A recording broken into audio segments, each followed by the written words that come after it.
4. Oppobor. That was the name the ancestors gave the land before memory learned how to count years. The land gifted by the gods themselves. Do not mention her name. But the name refused to die. Chidinma. Meanwhile, deep within the belly of Ekwensu, life thrived where death was promised. Chidinma learned the forest as one learns a stubborn child. With patience and respect. The trees bent toward her voice.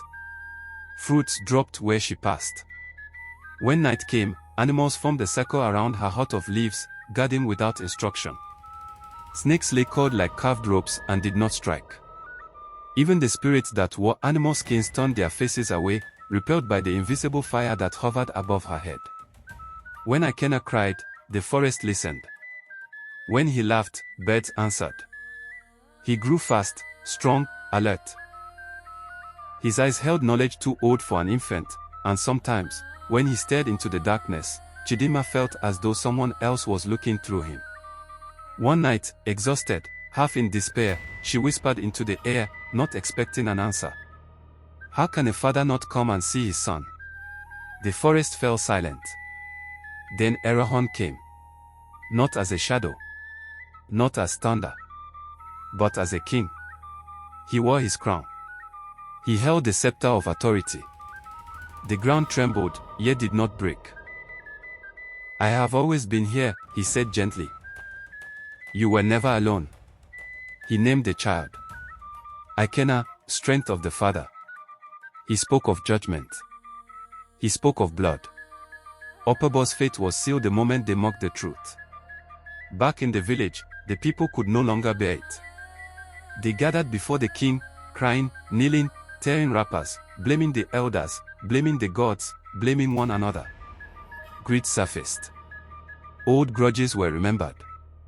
Some accused others of hiding sacrifices meant for appeasement. Betrayal bared its teeth.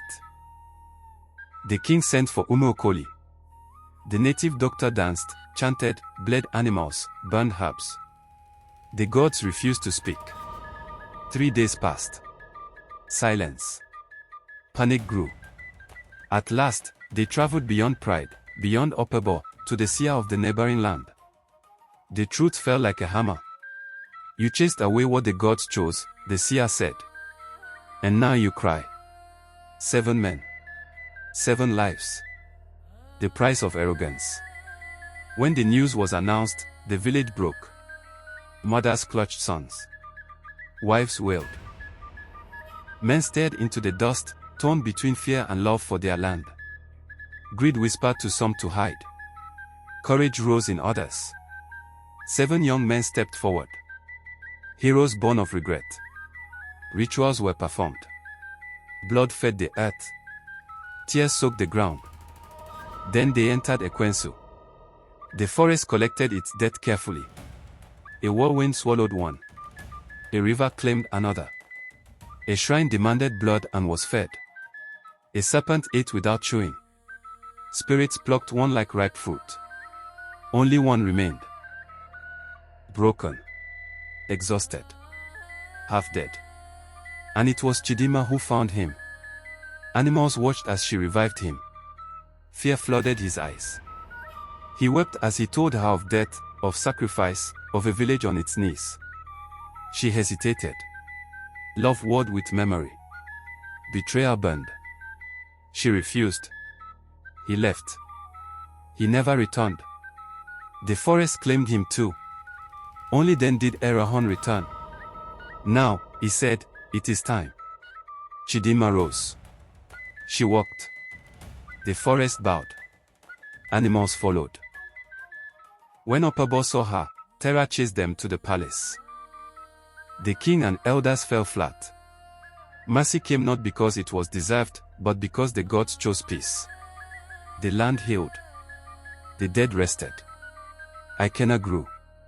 He wrestled spirits. And Oppobor never again doubted that the gods hear every prayer, especially the dangerous ones.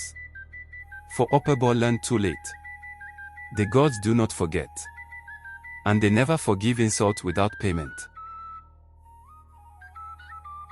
The end. Story is produced by Tale Harvest. Heady 4G. Your humble without fumble.